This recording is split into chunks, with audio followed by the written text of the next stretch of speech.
My name is Kathy Baumgartner-Hetrick, and Steve Philippi and I undertook a very large project this year of the 250th anniversary of Palmyra.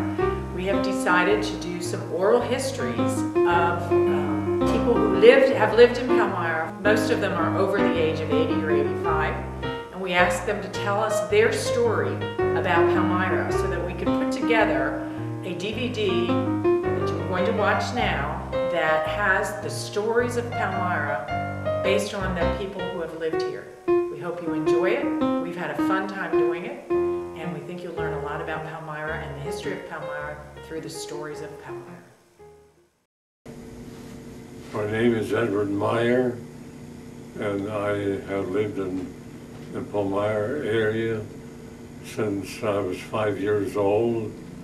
My present age is 97, and I expect to be here a few more years. Great, I'm glad to hear that. That's why you're 97, because you have such a positive attitude. Well, thank you. That's great. Well, tell us about when you were 5 years old and you came to Palmyra. What was Palmyra like when you came here 92 years ago? Well, Palmyra was what I would call a country town. The boundaries were Forge Road and Lingle Avenue, and it was north through Ridge Road, and there was few houses were south of the main street, and it was mostly farmland. And why did your family come here when you were 5? Well, my father was interested in the what was called the Palmyra Paper Box Company, and he became active in that. And I had 4 brothers.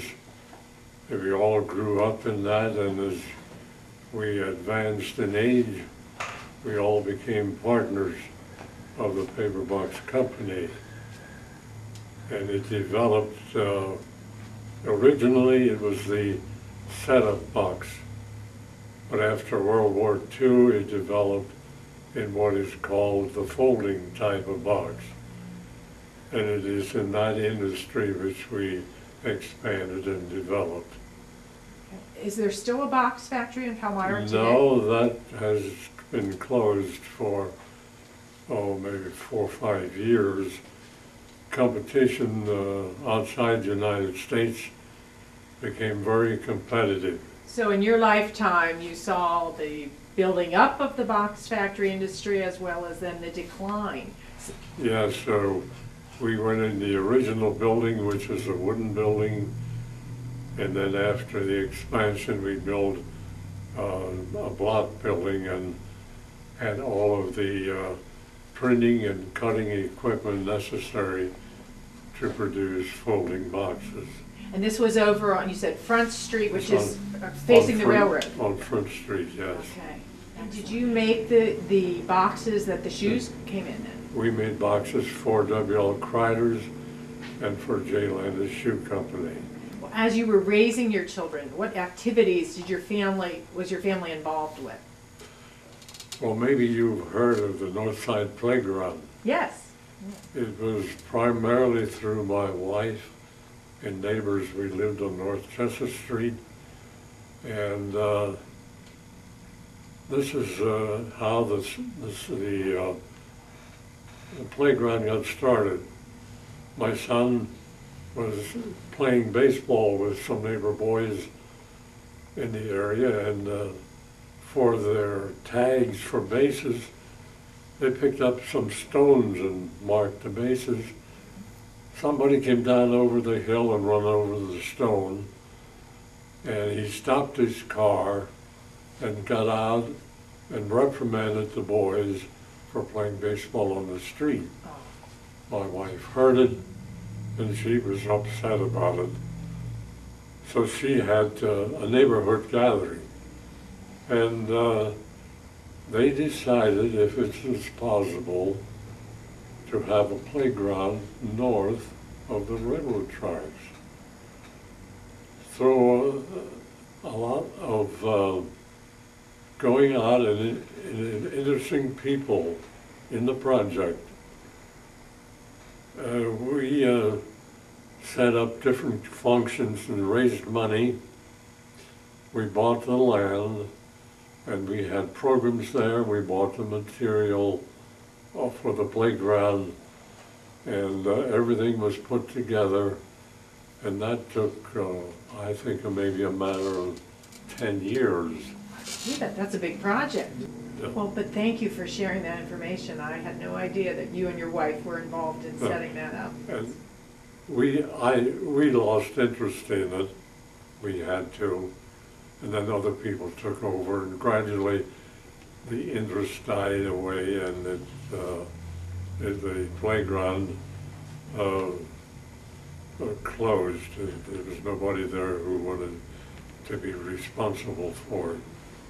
But it's still very nice land. The property's still there.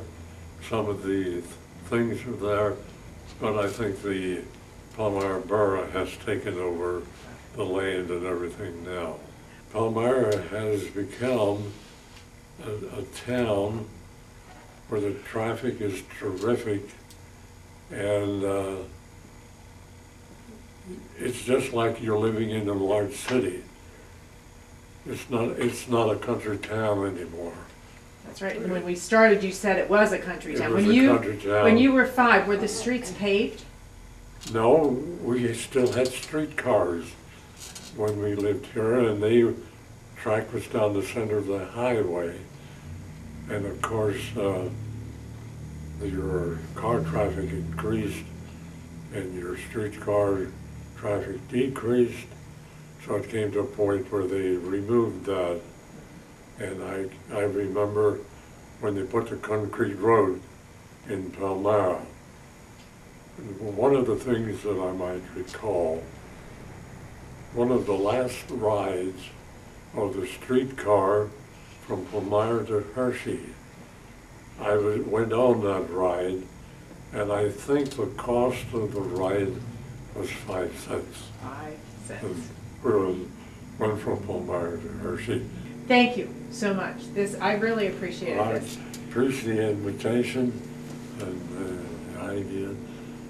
How you ever learned of me, I don't know. Oh, a lot of people in Palmyra know you and said, I think you have to interview Mr. Meyer. I have to watch myself when I come in town. No, that's fine. That's fine. Thank you again. Okay.